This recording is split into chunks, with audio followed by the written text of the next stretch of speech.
mahali mtumishi alipitia, kwa sababu mimi ni mgeni kwako na wewe ni mgeni kwangu. Bwana Yesu asifiwe sana. Lakini sisi sio wageni wa Yesu. Wakati niliokoka, nikiwa pale katika ile nyumba kubwa ya baba yetu, mama mkwe ama anaitwa nani, mama yetu mkubwa, kwa sababu pale ndipo tumezaliwa. Siku moja nikiwa Nairobi, ndani ya maombi mwendo wa saa 9 usiku, mimi uamini nilitembelewa na malaika wa Mungu. Hiyo ndio ilikuwa siku yangu ya kwanza ya kumuona malaika wa Bwana.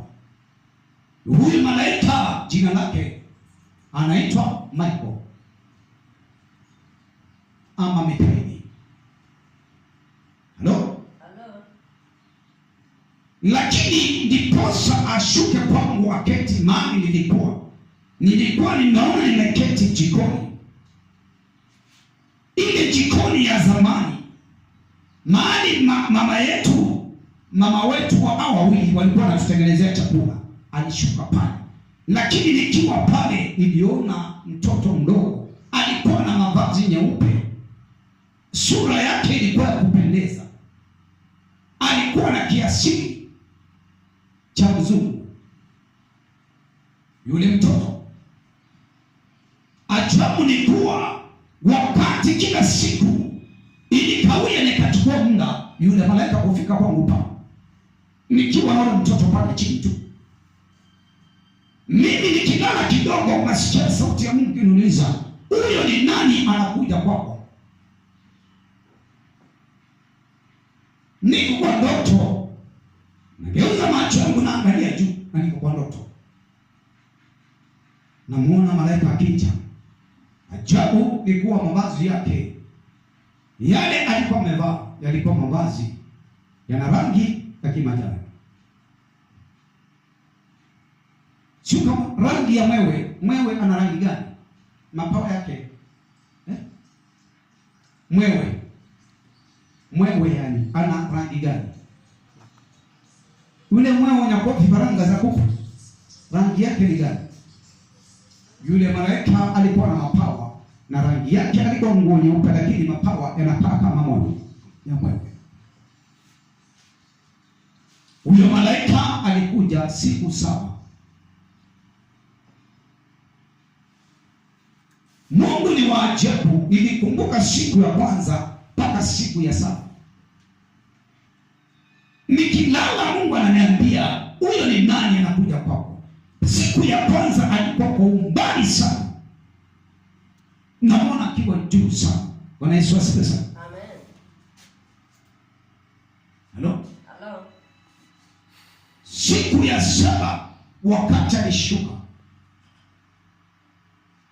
nilimwona ameketi hapa akiwa na nguo nyeupe kama theluji, na yule mtoto akiwa pale. Waamini kana kwamba alizungumza nami na akaniambia, Mungu amenituma kwako nikusaidie wakati wa vita. Nikamuuliza, wewe ni nani? Akaniambia yeye ni malaika Michael. Nikawa namuuliza maswali mengine, lakini hata siyakumbuki. Bwana Yesu asifiwe. Naye akanijibu akaniambia, Mungu ameniambia katika maishani mwako yote, ukiwa ndani ya wokovu, uishi maisha kama mazuri, kama ya kunyenyekea kama mtoto huyu mdogo, maisha yasiyo ya dhambi. Mimi niligeuka nikaona huyo mtoto na nikaamka usingizini. Siku ya pili nikapelekwa shambani, nikaona nikiwinda zile ndege huja kula chakula wakati wa season ya mvua. Niliona nikiwa pale shambani nikiomba, nikiwa na Biblia. Ajabu ni kuwa Mungu alikuwa na mipango ya kunionyesha mwanae Yesu Kristo. Mara yangu ya kwanza kumwona Yesu iliona kondoo mdogo akiwa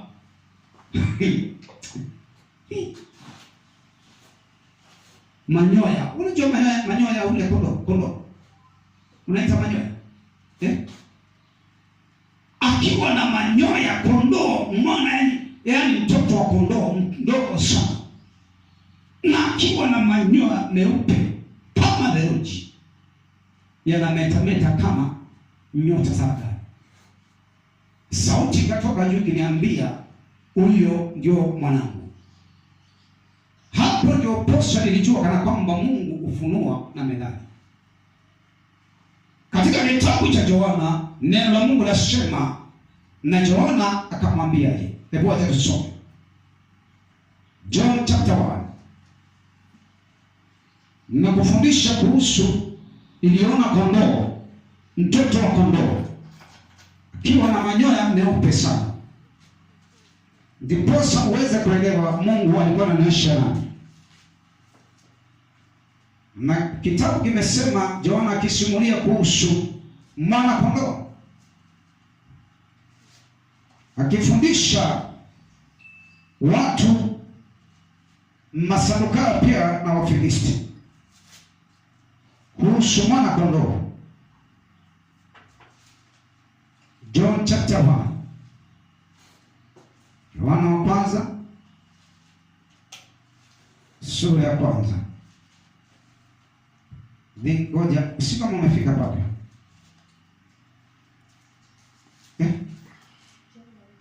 John 1:29. Ndugu nisome.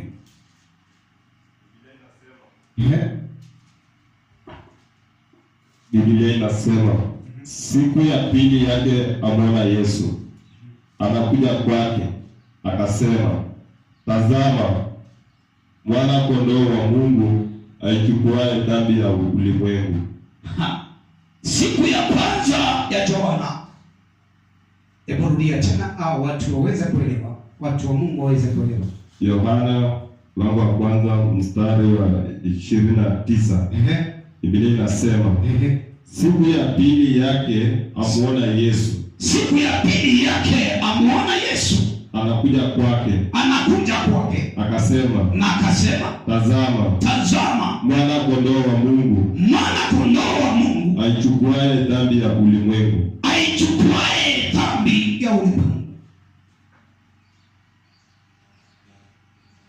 Umeelewa? Yule kondoo, mwana kondoo, Mungu alinionyesha akiwa ndani ya shamba, akiwa mtoto wa kondoo. Mimi niliona mtoto wa kondoo, na akaniambia Mungu nikae ndani ya yule mwana kondoo. Mimi nikaamka kwa ndoto, wakati nilikuja kusoma neno la Mungu, nikanifundisha. Naye Yohana akamwona siku ya pili mwana kondoo akija kwake, yule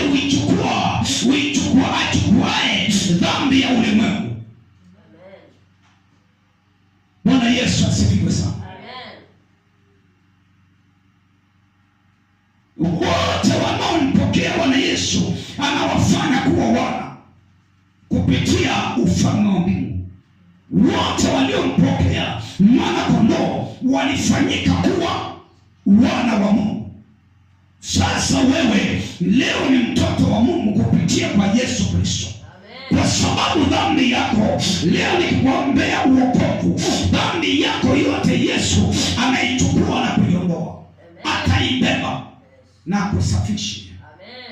Uwe mweupe kama theluji. Haleluya. Siku ya pili Yohana akimwona mwana kondoo. Umeelewa? Yes. Yeah. Kwa hivyo nasimulia ndoto zile ilitumika na Mungu. Sikupata ufahamu before, lakini kupitia kwa Biblia Mungu akaweza kunifundisha. Kwa hivyo ukionyeshwa kondoo, mwana kondoo utaona ni kama mwana kondoo tule kondoo. Wale kondoo huko Mungu peana, Biblia imeandikwa na madhari.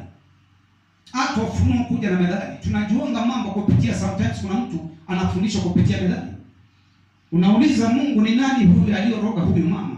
Anakuletea mtu anaitwa Mwikali ama Ogiambo. Hapo kifuata yule unamuombea, hapo na Mungu anakuambia kana kwamba katika hiyo familia kuna mama anaitwa Ogiambo. Mungu anakuambia unaletea Ogiambo, unajua, lakini sio ule mtu ambaye pengine Mungu unamjua miaka kale, hata kama sio karibu. Hiyo ni methali. Mungu anafunua methali, anakufundisha huyo mama mwenye kufanya uchawi ni kama huyu, jina lake ni kama hii. Leo nataka mwanze kutafsiri ndoto zenu vile zinamaanisha, sababu wengi wanatunga ndoto. Haleluya, Bwana Yesu asifiwe sana. Amen. Amen. Amen. Ni wangapi wanabarikiwa na neno kama hili? Kisema usimame kidogo tuombe na tubarikiwe kwanza.